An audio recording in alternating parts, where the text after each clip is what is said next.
സ്വഭാവം എന്ന വാക്കിൻ്റെ അർത്ഥം തന്നെ, നമ്മൾ ഈ സ്വഭാവം എന്ന് പറയുന്ന വാക്കിൻ്റെ അർത്ഥമായി നമ്മൾ സാധാരണ ധരിച്ചിട്ടുള്ളത് വളരെ മര്യാദക്കാരനായി പെരുമാറുക എന്നാണ്. സ്വഭാവം എന്നാൽ അതല്ല, നമ്മളുടെ ആത്മഭാവമാണ് സ്വഭാവം. നിങ്ങൾ ഈ രാമനാമം ജപിക്കണമെങ്കിൽ, എഴുത്തച്ഛൻ പറഞ്ഞ ഈ രാമനാമം ജപിക്കണമെങ്കിൽ നിങ്ങൾ രാമായണം വായിക്കണം. ആ രാമായണം വായിക്കാൻ ഇങ്ങനെ സമൂഹത്തിൽ നിന്ന് തിരസ്കൃതരായി എന്ന് നമ്മൾ വിചാരിക്കുന്നവർക്ക് അർഹതയുണ്ടെന്നാണ് എഴുത്തച്ഛൻ പറഞ്ഞത്. ടാഗോർ പറഞ്ഞതുപോലെ നിങ്ങളുടെ മനസ്സ് ഇടുങ്ങിയ ബോധ്യങ്ങളുടെ ഭിത്തിയാൽ തടസ്സപ്പെടാൻ പാടില്ല. മനസ്സ് വിശാലമാക്കണം. നമ്മൾ എല്ലാവർക്കും വേണ്ടിയിട്ടുള്ളതാണ് രാമായണം.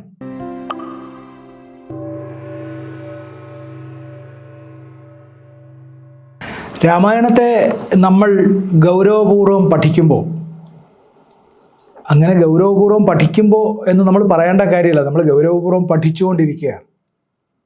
നമ്മൾ കർക്കിടക മാസത്തിൽ രാമായണം ഓരോ ദിവസവും പാരായണം ചെയ്യുമ്പോൾ നമ്മൾ ഒന്ന് ശ്രമിച്ചാൽ നമുക്കതിനകത്തേക്ക് പ്രവേശിക്കുക കൂടി ചെയ്യാം. അതൊരു യാന്ത്രിക പ്രവൃത്തിയായി പോവാതെ നമുക്കതിലേക്ക് അതിൻ്റെ സത്ത എന്താണെന്ന് അന്വേഷിച്ചിറങ്ങുക കൂടി ചെയ്താൽ നമുക്ക് പുതിയ ചില ബോധ്യങ്ങളുണ്ടാവും.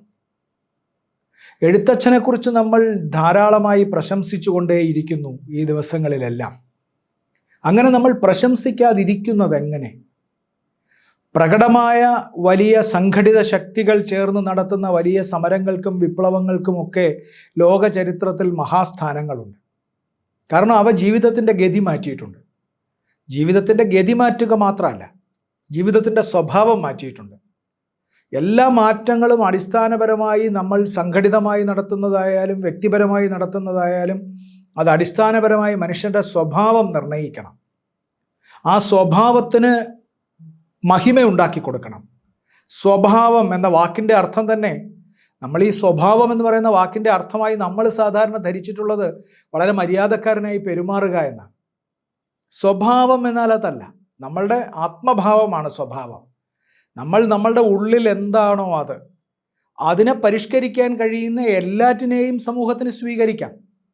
അതിനെ പരിഷ്കരിക്കുന്ന എല്ലാറ്റിനെയും സ്വീകരിച്ചിട്ടുണ്ട്. എഴുത്തച്ഛനെ എന്തുകൊണ്ടാണ് നമ്മൾ സ്വീകരിക്കുന്നതെന്ന് ചോദിച്ചാൽ, എഴുത്തച്ഛൻ ഈ ആത്മഭാവത്തെ പരിഷ്കരിച്ച ആളായതുകൊണ്ടാണ്. കേരളത്തിൻ്റെ ആത്മഭാവത്തെ പരിഷ്കരിച്ചു. എന്നതിന് കേരളമെന്നല്ല പേരെങ്കിലും, ഈ ഭാഷ സംസാരിക്കുന്നവൻ്റെ ആത്മഭാവത്തെ പരിഷ്കരിച്ചു. ആ ആത്മഭാവത്തെ പരിഷ്കരിച്ചത് നമ്മൾ രാമായണത്തെക്കുറിച്ച് പറയുമ്പോൾ പലതവണ ആവർത്തിച്ചിട്ടുള്ളതുപോലെ അതതിൻ്റെ അദ്വൈത സിദ്ധാന്തം പ്രചരിപ്പിച്ചതുകൊണ്ട് മാത്രമല്ല, പകരം അന്ന് വരെ നിലനിന്നിരുന്ന സാമൂഹിക ജീവിതത്തിലേക്ക് എഴുത്തച്ഛൻ പുതിയ ഊർജം കടത്തിവിട്ടു.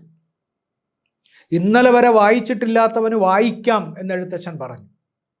ഇന്നലെ വരെ ആലോചിച്ചിട്ടില്ലാത്തവന് ചിന്തിക്കാം എന്ന് പറഞ്ഞു. അത് നമ്മൾ വിചാരിക്കുന്നതിലും വലിയൊരു വിപ്ലവമാണ്. ഇന്നലെ വരെ ചിന്തിക്കാൻ അവകാശമില്ല, നീ ഞങ്ങൾ പറയുന്നത് മാത്രം കേട്ടാൽ മതി, നിനക്ക് വേണ്ടി ഞങ്ങൾ ചിന്തിക്കും എന്ന് പറയുന്ന സ്ഥലത്തു നിന്ന് എഴുത്തച്ഛൻ മലയാളിയോട് പറഞ്ഞത് നിങ്ങൾക്ക് നിങ്ങളുടേതായി ചിന്തിക്കാം എന്നാണ്. നിങ്ങൾക്ക് നിങ്ങളുടേതായി പ്രാർത്ഥിക്കാം എന്ന് മാത്രമല്ല, നിങ്ങൾക്ക് നിങ്ങളുടേതായി പ്രാർത്ഥിക്കാം. നിങ്ങൾക്ക് നിങ്ങളുടെ സ്വന്തം ആരാധനാമൂർത്തിയായി നിങ്ങൾ പറയുന്ന ശ്രീരാമനെ സ്വീകരിക്കാം. നിങ്ങൾക്ക് സ്വന്തമായി സ്വീകരിക്കുമ്പോൾ തന്നെ നിങ്ങൾ അതേക്കുറിച്ചുള്ള വലിയ ഗഹനമായ ആലോചനകളിലേക്ക് കൂടി അത് നയിക്കപ്പെടണം എന്നാണ് എഴുത്തച്ഛൻ പറഞ്ഞത്.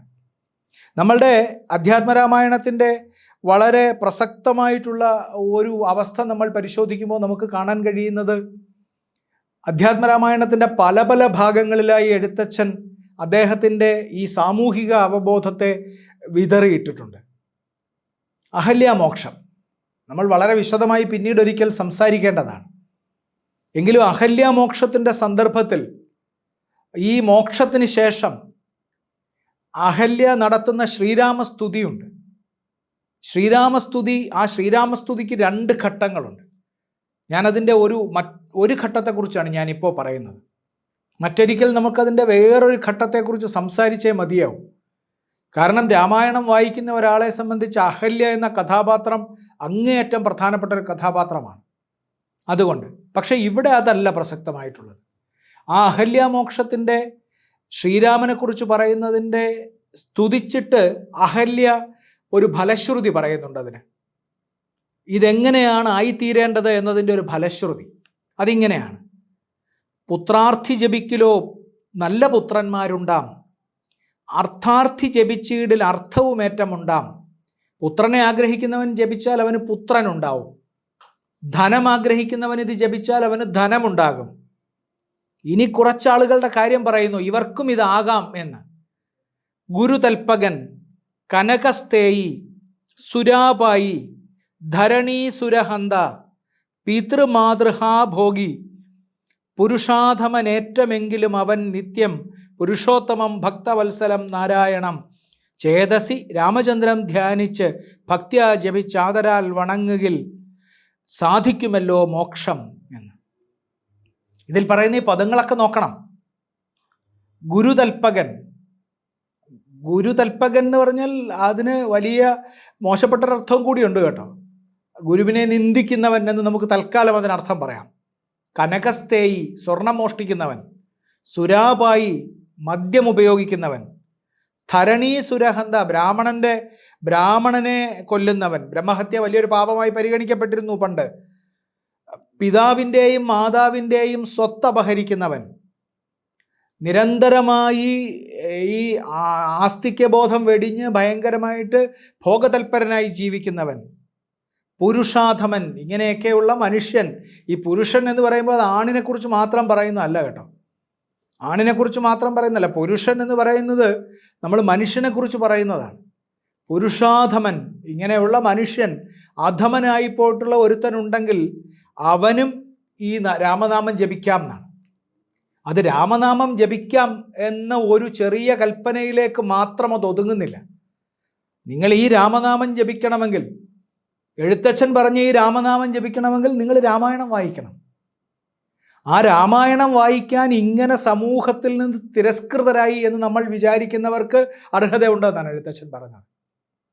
ഹരിനാമകീർത്തനത്തിൽ എഴുത്തച്ഛൻ പറയുമല്ലോ, ഋതുവായ പെണ്ണിനും ഇരപ്പന് ദാഹകന് പതിതന് അഗ്നിയജനം ചെയ്ത ഭൂസുരന്, ഇവർക്കെല്ലാം ഈ ഹരിനാമകീർത്തനം ഉപയോഗിക്കാമെന്ന് എഴുത്തച്ഛൻ നേരത്തെ തന്നെ പറയുന്നുണ്ട്.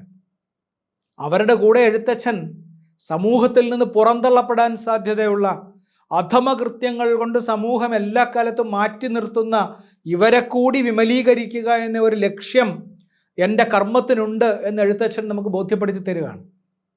അങ്ങനെ നമ്മൾ ഇപ്പോൾ പറയുന്നതിനും അപ്പുറത്തേക്ക് ഈ സാമൂഹിക അവബോധം വർദ്ധിച്ചു വരുന്നത് നമുക്ക് കാണാം. ഇതിനെക്കുറിച്ച് പറയുമ്പോഴെല്ലാം ഇതെന്തോ ഭക്തിയുടെ കാര്യമാണ്, ഇതെന്തോ ഏതോ മതത്തിൻ്റെ കാര്യമാണ്, ഇതൊരു പ്രത്യേക വിഭാഗം, അങ്ങനെയൊക്കെ നമ്മളുടെ ഉള്ളിലുള്ള നമ്മൾ പഠിച്ചു വെച്ചിരിക്കുന്ന ധാരാളം വിഭാഗീയതകൾ കൊണ്ട് നമുക്കങ്ങനെ തോന്നും. ടാഗോർ പറഞ്ഞതുപോലെ നിങ്ങളുടെ മനസ്സ് ഇടുങ്ങിയ ബോധ്യങ്ങളുടെ ഭിത്തിയാൽ തടസ്സപ്പെടാൻ പാടില്ല. മനസ്സ് വിശാലമാക്കണം നമ്മൾ. എല്ലാവർക്കും വേണ്ടിയിട്ടുള്ളതാണ് രാമായണം. മലയാളത്തിൽ ജനിച്ച, കേരളത്തിൽ ജനിച്ച് മലയാളം സംസാരിക്കുന്ന സകലർക്കും വേണ്ടിയിട്ടാണ് രാമായണം.